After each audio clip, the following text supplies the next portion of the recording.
Today we're going to be talking about Natty Rouge. Natty Rouge is the next beer in our series of natural wine beer hybrids. They're brewed and fermented using a native fermentation, meaning that they're fermented using the yeast cultures that are on the grapes. Essentially, we would bring in Pinot Noir grapes, fully destem those grapes, do a cold maceration on the fruit, and then add to it wort. And that wort is fermented by the microorganisms that are existing on the grapes themselves. So a little bit out of our control isn't really the right word or right phrase. Really what it is it's very unmanipulated. So there's very few interventions that are taken during the fermentation of this product. So working with a beer like this is really interesting because it's unlike anything else that we'll regularly brew. With that native fermentation, it throws in like a lot of interesting character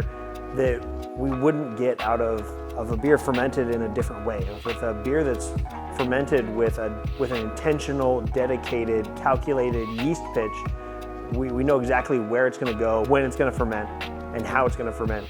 With a beer like this, we get to actually see what the grapes are going to bring to it. And that's one of the things that's really interesting about these beers is the Natty Rouge specifically is actually fermented in like an old world style, like natural wine. Anyway, this one's funky. It's farmhousey on the nose.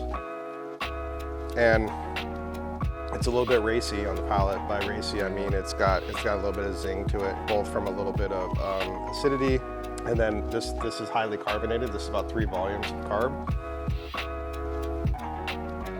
So the nose on it right away, actually even before the nose, let's just talk about the color. The color on this is just absolutely beautiful.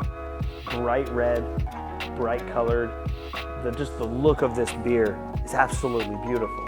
Right up front, I can smell that like natural wine process, that natural wine aroma.